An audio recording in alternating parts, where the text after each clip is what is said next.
All right. Well, Brad, if you want to bring up the slides, I guess we can go quickly through the first few, which were, I think, introductions, but Yeah, I kind of skipped ahead. okay.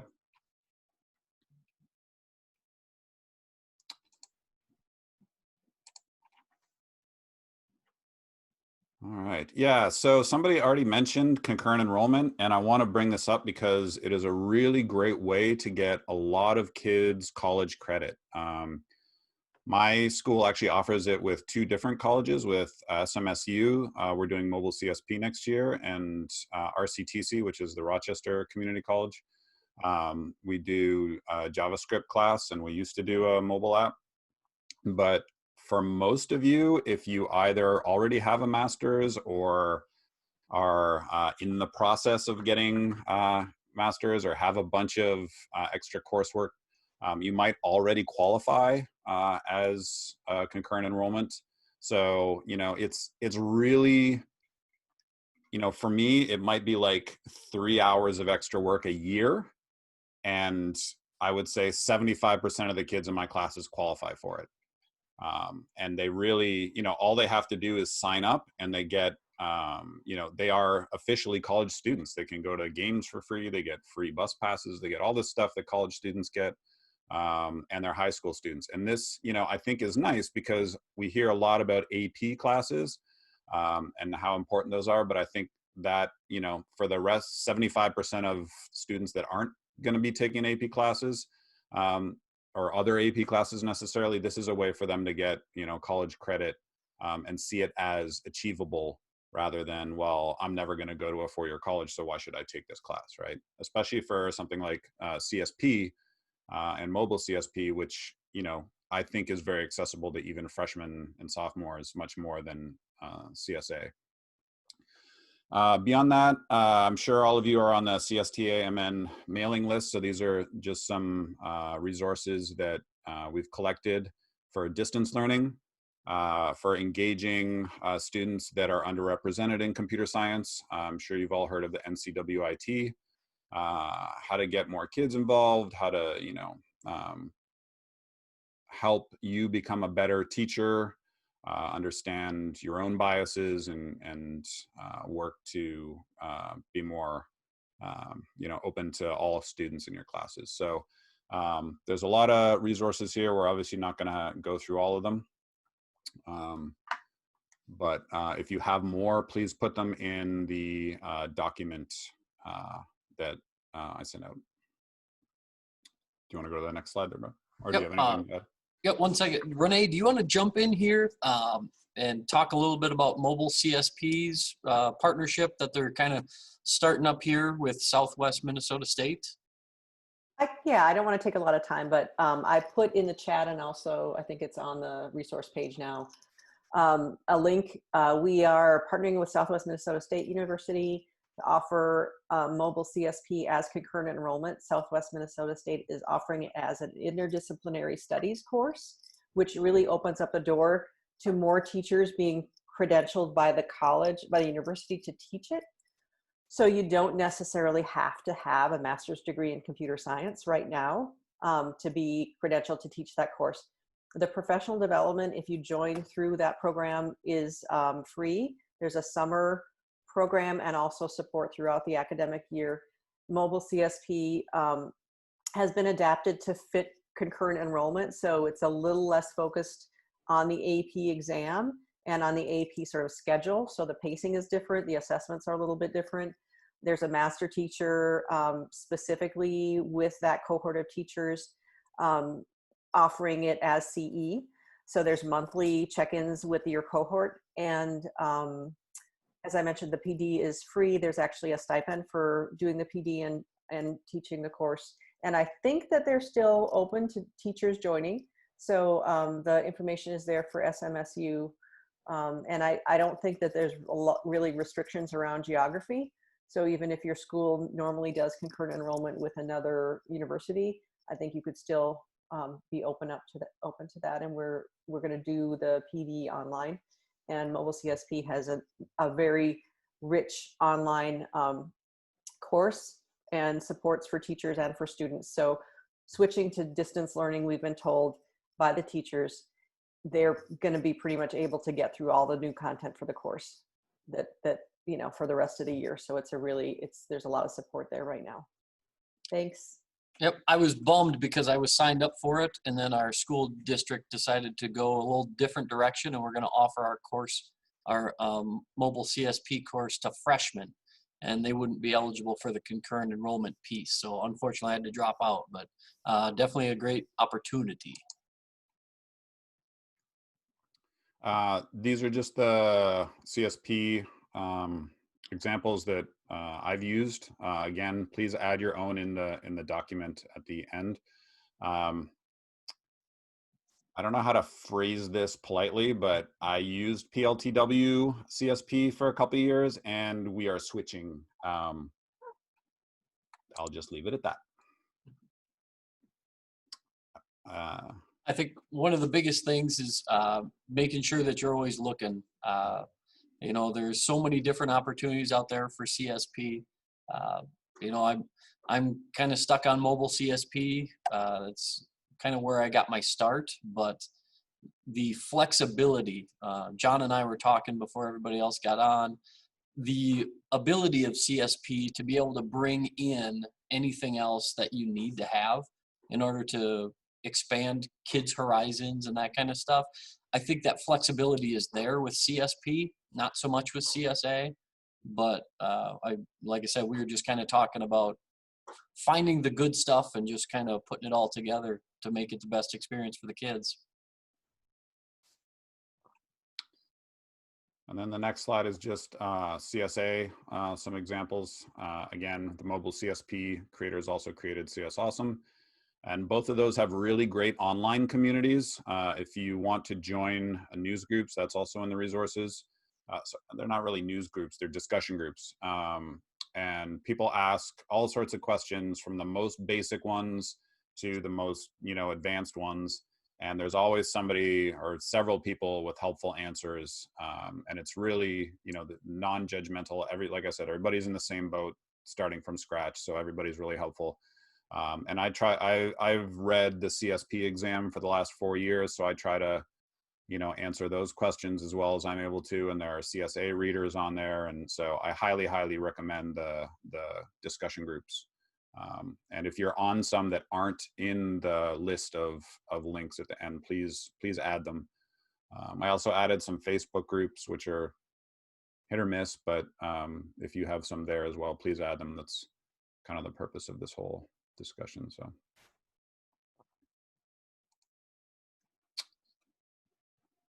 So these are kind of the questions that we wanted to ask. If anybody just jump in. I think it's nice to start off with successes. So if anybody has some, great successes they have had, especially this year, especially with the distance learning, please just jump right in. I'd love to hear them, because it'd be nice to hear about some successes before we get into the challenges.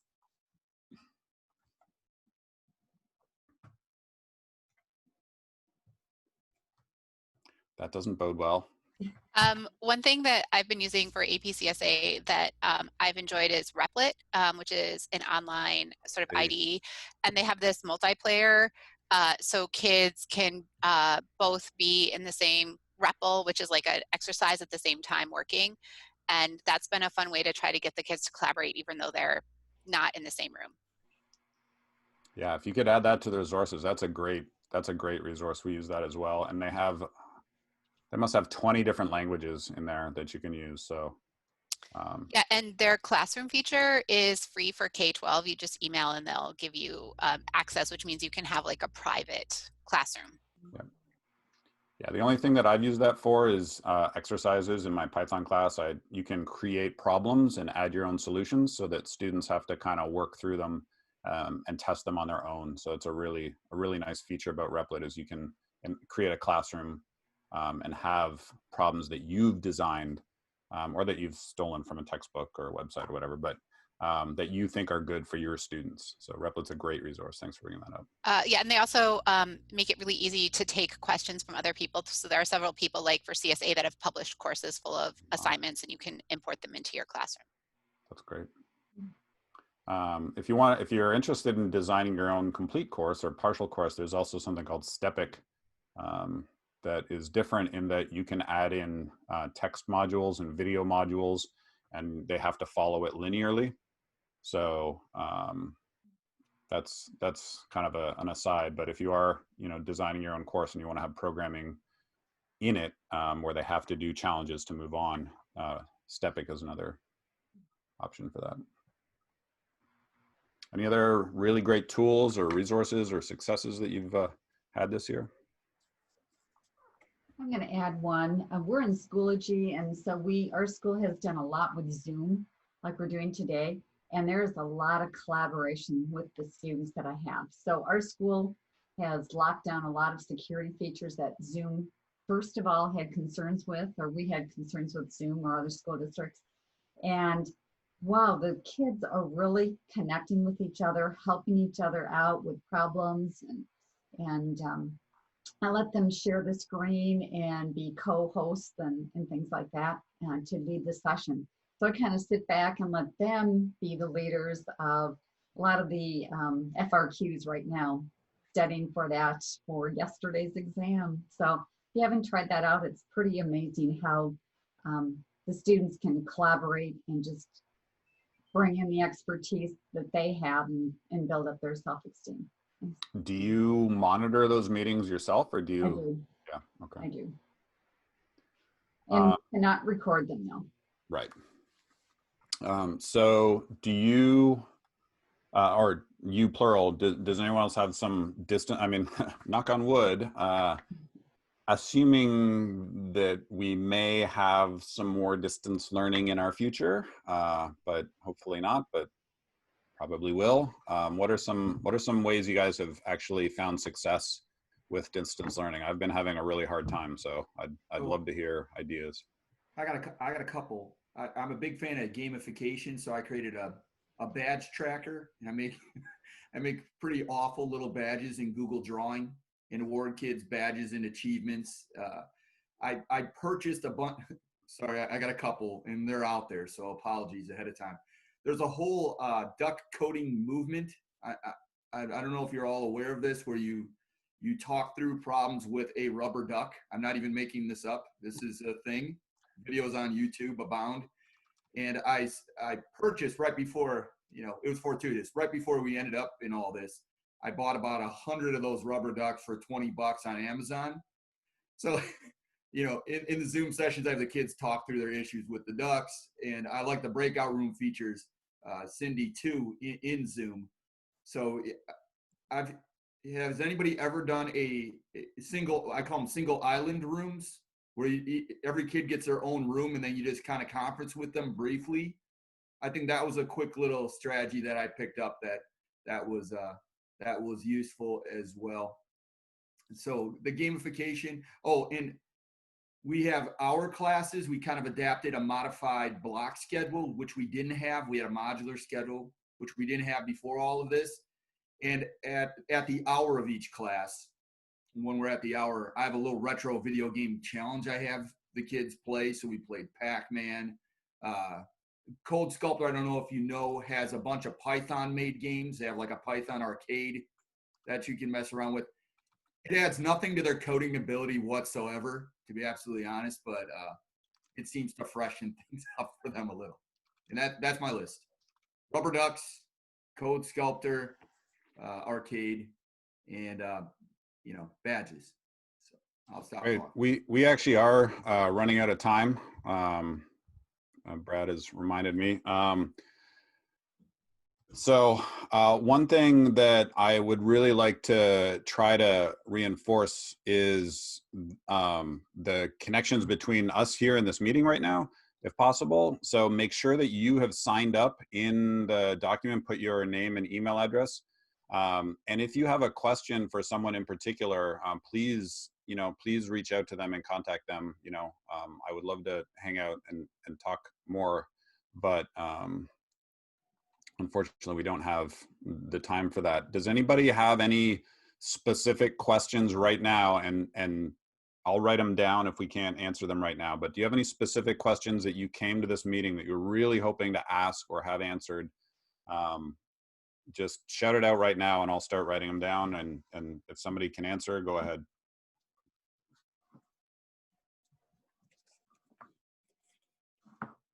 No specific questions. All right, well, that makes that saves me from writing. If you do come up with some questions, then please do either write them in the Google document, or like I said, post them in one of the Google chats, because those are really, really great resources. And please post all of your personal favorites in that Google document, because there are a lot of, I think, people that aren't in this meeting that are still in the MNCodes greater meeting that could really get a lot of use out of them. As you know, as we've all been there when you're sitting there with 5 new classes to teach next year and have no idea where to look. So it's nice to have those resources. Any last questions, comments? I'd like to just throw one out there, just wondering if there are concerns for any of you over the comparative rigor of CSA versus CS principles, and whether or not it's providing the kind of preparation that we think we want for our students. So again, Cindy, you can probably answer this, more rigorously, but typically what I've heard back from my students is that CSA is more often accepted as an actual credit for computer science, and at most, but not all colleges can count if you are in computer science or engineering as your first credit, but a lot of top tier colleges even won't accept CSA for a full credit for that. They want you to take their class. CSP is rarely accepted as a full CS credit, especially if you're an engineer, but can often count as like a distribution requirement. So if you're an arts major and need to take a tech class, sometimes some colleges will take that. And again, a lot of MNCodes colleges will take that either as concurrent enrollment or as a regular credit. So I agree. You're right, John. I agree with you on that. Thanks. Thank you. Any other questions that you might have, or? All right. Brad, anything you'd like to add, or Cindy? No, like you said, the biggest thing here is connecting with people, and that's what the community is about. That's one of the reasons, again, I've stuck with mobile CSP, is because of the community out there to reach out to. Jen Rosado was in the big meeting, and she kind of spearheaded it, and just the way I've always been able to reach out to them and say, here's my problem, what do I do, and everything. I'm sure Renee can kind of nod her head with all the support that they give. And, I'm sure Pop Fizz, unfortunately, we weren't able to talk more about Pop Fizz, but I'm interested, as we're looking for something for CSA, I'm sure they have the same supports out there. And yeah, in the resources, we've attached the email addresses and the link. So yeah, check us out. All right, if that's it, then I'm gonna sign off, and thank you very much for joining our meeting, and thank you. Thanks. All the best in the new year. All right. Bye.